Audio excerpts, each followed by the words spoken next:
What Marvin Harrison Jr. did by not competing at the NFL Combine and Pro Day is despicable.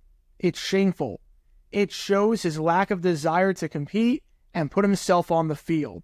It's disrespectful to everyone. In fact, what should happen to Marvin Harrison Jr. is no team in the top 16 should take him as a result of this. Seriously, this is a major red flag from a character standpoint, from a competitive standpoint. If you're in the top 16, I would not take Marvin Harrison Jr. Now, I don't know who has picked 17, but if they want to take him, by all means, go for it.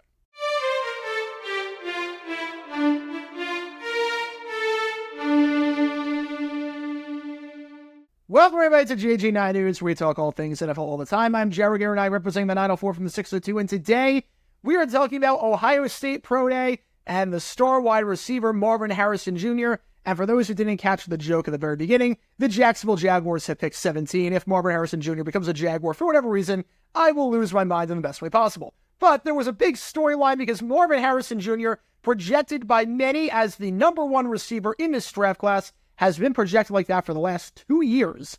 He's been projected as the first guy off the board that is not a quarterback.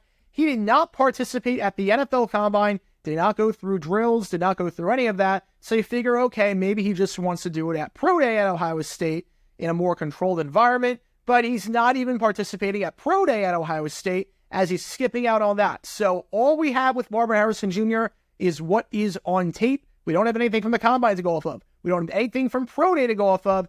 And this was a major storyline per Albert Breer of the Monday Morning Quarterback. Ohio State Pro Day is today, and teams have been informed that everything wide receiver Marvin Harrison Jr., I think that's a pretty good description of what Harrison can bring, will not be working out for the scouts. Will be relatively quiet in Columbus, with so many high-end draft prospects choosing to stay in school. No general managers or head coaches are scheduled to be there. He's preparing for the NFL season and doing it at Ohio State rather than training to run 40s. He asked the 9 teams he met with in Indianapolis during the NFL Combine if they needed to see anything from him at Pro Day, and they all said no. So here's the thing. Marvin Harrison Jr., obviously an incredible receiver. The eye test shows that. The stats show that. 2-time consensus All-American the past 2 seasons. 2022 was phenomenal for the Buckeyes. 77 catches, 1,263 yards, 14 touchdowns. Big reason why the Buckeyes made it to the playoff that year. This past season, 67 catches, 1,211 yards, 14 touchdowns. Led the Big Ten in receiving touchdowns twice. Led the Big Ten in receiving yards in 2023. Big Ten Offensive Player of the Year this past season. And the winner of the Biletnikoff Award. But here's the thing with Marvin Harrison Jr. skipping out on Pro Day and the Combine. This is a complete non-story. This changes absolutely nothing. If you think that Marvin Harrison Jr.'s stock is going to be impacted by this in the slightest bit, it is not. He has no incentive to work out. He knows that he is the upper hand. And the big thing with this is that it's not like teams want to see him work out and they want to see him go through these drills, and Harrison's refusing to do so. He spoke with the 9 teams at the Combine, and all 9 of them said, no, you really don't need to do that. We know you can play. We know you're a great receiver. We want you. We don't need to see anything. That's all you need to know. That's all you need to know. He spoke with all the teams that could potentially draft him, and they all said, no, you're good. You're good. We don't need to see anything. There's nothing to gain here. Marvin Harrison Jr. has nothing to gain here by participating at Pro Day or the Combine whatsoever.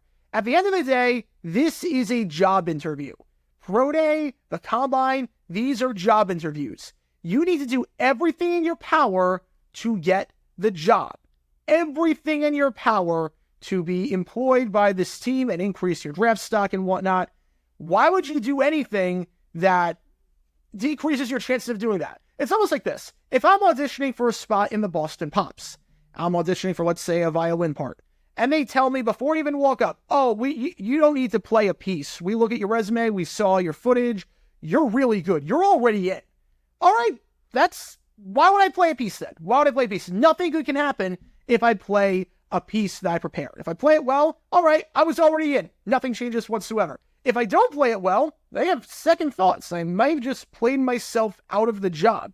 At the end of the day, this is a job interview. It's not as though it's a college bowl game where you're opting out. You might be letting your teammates down. This is you against yourself. That's what this is. It is entirely your decision to opt out of Pro Day, opt out of the Combine.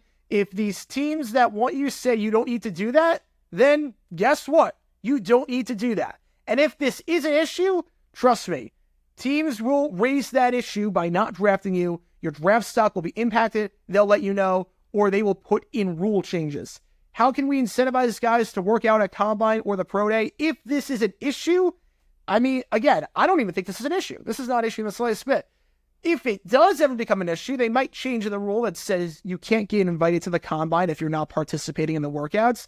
And if, let's say, you say, oh, I'm going to participate in the workouts, don't worry, I'm going to interview with these teams, and I'm going to participate in the workouts, and then you decide when you're in Indianapolis, change your plans, I'm not doing that, you could be subject to a fine, you have to pay for your own ticket to get there, you're not getting compensated. But then again, you can always fake an injury to get around that. You can say, oh, I pulled a hammy, that's why I'm not doing it. You can make a rule that says a player can't be drafted at a certain point if they don't attend. Obviously, that sets up a massive can of worms, and it'd be so easy to manipulate the system. Be very easy to say, okay, I don't want to play in, let's say, Carolina. I don't want to play in Arizona. I don't want to play for any of these teams. What if I implement that rule? What if I don't participate now? I can't go inside the top 5, and now I can go to a better team. Like, obviously, that's not happening. Obviously, none of that is happening whatsoever. It's a non-issue. At the end of the day, it's a job interview, and these guys are going to do what they can do to get the job. And if not participating helps them get the job, then that's fine. It's not an issue for the owners, at least from what I can tell. It's not an issue for the scouts. It's not an issue for these general managers. It's not an issue for the players. This is a complete non-story, and nothing's going to change. I guess the only party that could be impacted by this in the slightest bit is NFL Network, that's televising the Combine and televising some of these pro days because they lose ratings. But we've already established the fact that ratings don't really matter for the NFL Combine, and nothing's going to change in that regard because the impact would be absolutely minuscule. You also have to remember there was the period of time when the NFL Network decided to move the Combine to prime time. Players hated it. It didn't impact the ratings in the slightest bit, at least from a substantial standpoint, so they got rid of that and went back to the regular routine. That was a whole debacle. I might do a video on that at some point on JG9, but there's no one really being negatively impacted by this. Teams tell Marvin Harrison Jr., you don't need to work out. Marvin Harrison Jr. is saying, fine, I'm not going to work out. I'm going to get ready for NFL season, not going to prepare for these drills. I'm going to get myself in the best shape possible to be a productive football player on day one, the moment you draft me. And that's all we need to know. That's really all we need to know. Marvin Harrison Jr. opting out of Pro Day and the NFL Combine, and it is a complete non-story. Harrison has every right to do this. And I do know this much.